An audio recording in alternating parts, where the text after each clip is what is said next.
Ekspor non-tambang di Sulawesi Tenggara, Sultra, hanya mencapai 6% dari total ekspor daerah. Persentase tersebut menunjukkan dominasi ekspor berasal dari sektor pertambangan dengan capaian 94%. Wakil Gubernur Sultra, Hugua bilang, ketimpangan ini perlu segera dibenahi mengingat industri pertambangan tidak dapat diperbaharui atau unrenewable. Ekspor kita 94% dari tambang, hanya 6% dari komoditas lain, katanya, Selasa, tanggal 29 Juli tahun 2025. Salah satu kendalanya adalah tidak tercatatnya produk ekspor non-tambang pada dokumen pemberitahuan ekspor barang, PEB, di wilayah Sultra. Kebanyakan produk para eksportir ini justru tercatat di luar provinsi Sultra seperti Makassar, Surabaya, dan Jakarta. Kita ingin ini tercatat di sini karena memang komoditas kita. Makanya kita konsolidasi hari ini, ujar dia dalam konsolidasi ekspor non-tambang Sultra di salah satu hotel kota Kendari. Selain itu, tidak tersedianya komoditas dalam jumlah dan kualitas yang sesuai permintaan pasar global pun menjadi alasan ekspor non-migas di Sultra rendah.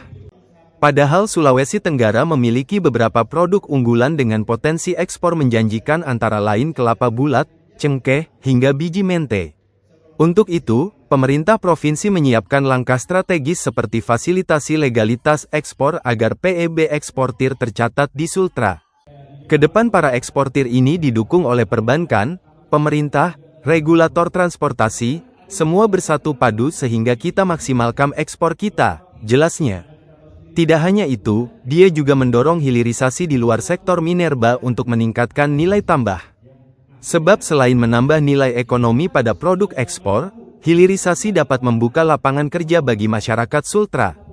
Dilansir dari laman resmi BPS Sultra, nilai ekspor pada April tahun 2025 mencapai 317,79 juta US dollar atau sebanyak 226,34 ribu ton.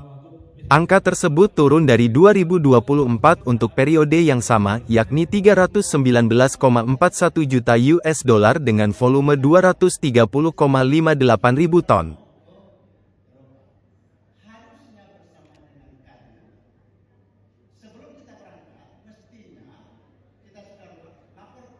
Hari ini kita ketemu dengan seluruh stakeholder ya, mulai dari pihak perbankan, dari pihak transportasi, dari pihak pelabuhan, dari pihak instansi pemerintah terkait, dari pihak para pengusaha baik Kadin, di HIPMI maupun di organisasi usaha lain, semua kita bahu-membahu bicara bagaimana kita mampu mengeksporkan. Selama ini hampir komoditas kita itu tercatat pemberitahuan ekspor barangnya PB-nya itu di kawasan lain, tercatat di Makassar, tercatat di Surabaya, tercatat di Jakarta, di daerah lain.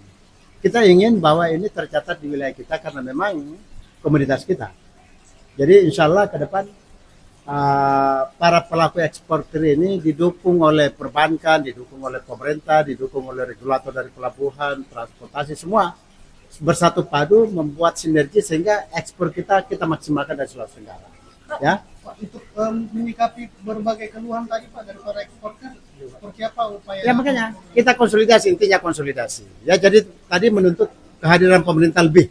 Ya selama ini pemerintah hadir tapi belum terlalu fokus. Ya bagaimana Pak Gubernur ASN selalu mencari bagaimana memaksimalisasi pendapatan daerah. Ya transfer daerah salah satu aspek, tapi juga bagaimana pendapatan asli daerah. Salah satu cara untuk menggenjot itu adalah dengan meningkatkan ekspor impor. Selain tambang tadi, apa yang jadi fokus komoditas? Kan begini, kan ekspor kita kan 94% dari tambang, hanya 6% dari komoditas lain. Ini yang kita balik.